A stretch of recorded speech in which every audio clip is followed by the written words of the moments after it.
The moment I died was unlike anything I had ever imagined. It wasn't painful or terrifying.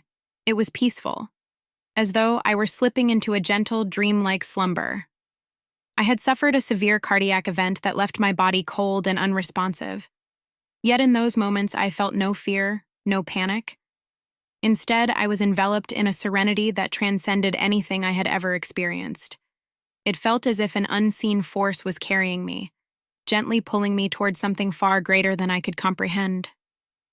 The weight of the world, the struggles, the worries, the constant noise of life had vanished. All that remained was an overwhelming sense of calm and peace. I felt myself being drawn away, almost floating toward a place that seemed to exist beyond time and space. It was as if I were being welcomed into the unknown, not with fear, but with an unshakable trust that I was safe. When I opened my eyes again, I found myself standing in a place unlike any I had ever seen before. It wasn't the bright, cloud-filled heaven I had imagined, nor was it a place of emptiness or darkness. Instead, I stood in a vast, wide-open expanse bathed in a warm, golden glow. There were no walls, no boundaries, no limits, just an overwhelming sense of peace and safety. It felt as though I was completely known, fully seen, and yet entirely loved. And then I saw him. Standing before me was Jesus, but he wasn't how I had seen him depicted in paintings or imagined during prayers.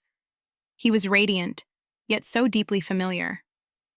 His presence was overwhelming, not because it was intimidating, but because it was filled with pure love. Love so deep, so unconditional, that it seemed to reach into every corner of my being. His eyes met mine, and in that moment, I felt as though he could see everything about me. Every thought, every joy, every failure, and every fear I had ever carried seemed to lay bare before him. Yet there was no judgment in his gaze, only compassion and understanding. His love wasn't something he gave, it was something he was. "Welcome," he said, his voice gentle yet filled with power. "You are here for a reason." I could barely speak. My words felt small in the face of his presence. "Am I dead?" I finally managed to ask, though deep down I already knew the answer. "Yes," he replied, his tone kind and reassuring. "But your journey is not over. There is something I must show you." With that, he motioned for me to follow him. As I walked beside him, the golden glow around us seemed to shift, and the atmosphere changed. The light grew brighter, almost pulsing, and I began to see scenes unfolding before me.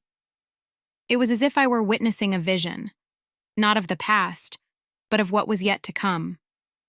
The first thing I saw was Earth, but it wasn't the Earth I had known. The world was in chaos. The skies were darkened by storms, and the ground seemed to tremble beneath the weight of humanity's actions. I saw nations at war, people divided by hatred and fear. There was a sense of unrest that permeated everything, as if the very fabric of the world was fraying. I saw natural disasters sweeping across the globe: earthquakes, hurricanes, floods, and fires. The earth itself seemed to be crying out, groaning under the weight of humanity's neglect and destruction. The chaos wasn't just physical, it was spiritual. There was a darkness that loomed over the world, a heaviness that pressed down on everything and everyone. People were lost. I saw them searching desperately for answers, for hope, for something to hold on to. But they were looking in all the wrong places. They turned to material wealth, to power, to distractions, but nothing could fill the void they felt inside. "What is this?" I asked Jesus, my voice trembling as I took in the devastation. "This is the world before my return," he said, his eyes filled with both sorrow and hope. "A time of great shaking, when all that can be shaken will be shaken." I felt the weight of his words. The world was being prepared for something monumental, but the preparation came with trials and tribulations that would test the hearts of all people. As the vision continued, I began to see glimpses of hope amidst the chaos. Small groups of people were gathering in prayer, their faith like a light piercing through the darkness. These weren't large, extravagant gatherings, but humble, sincere moments of worship and surrender. "These are my faithful ones," Jesus said, his voice filled with love. "They have kept their hearts pure and their eyes fixed on me. They will not be overcome by the darkness." I saw these believers reaching out to others, sharing the message of hope and salvation. They were not afraid, even as the world around them seemed to crumble. Their faith was unshakable, and their love for others was a reflection of Christ's own love. The vision shifted again, and I saw the skies. They were filled with signs, wondrous and terrifying at the same time. The moon turned blood red, and the stars seemed to fall from the sky. The heavens themselves were declaring that something extraordinary was about to happen. I felt the air crackle with energy, and it was as though the very fabric of reality was shifting. This was the beginning of the end, but also the beginning of something new.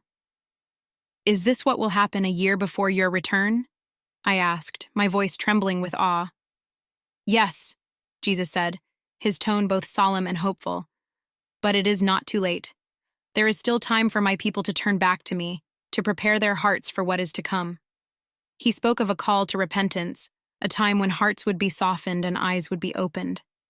He showed me how the faithful would rise up, their love and courage shining brightly in the face of adversity. "But the time is short," he warned. "Those who are not ready will be caught unaware." Finally, I saw it, the moment of his return. It was unlike anything I had ever imagined. The heavens opened, and Jesus descended in all his glory. The light that surrounded him was blinding, and the sound of angelic voices filled the air. It was a moment of overwhelming power and majesty. There was no mistaking it. Every eye saw him, and every knee bowed before him. The faithful were gathered to him, their faces radiant with joy. But for those who had rejected him, there was only sorrow and regret. "This is the fulfillment of my promise," he said, his voice filled with both triumph and sorrow. "I am coming soon." The vision began to fade, and I found myself standing once again in that radiant golden space. Jesus looked at me with an intensity I will never forget. "You must share what you have seen," he said. "Tell my people to prepare. The time is near, and I am calling them back to me." I nodded, overwhelmed by the weight of his words. I didn't know how I would share this message, but I knew I couldn't keep it to myself. And then, I woke up. I was back in my body, lying in a hospital bed. The world around me felt different, brighter, more urgent. I knew that what I had experienced wasn't just a dream. It was a call to action, a reminder that Jesus is coming soon, and that we must be ready.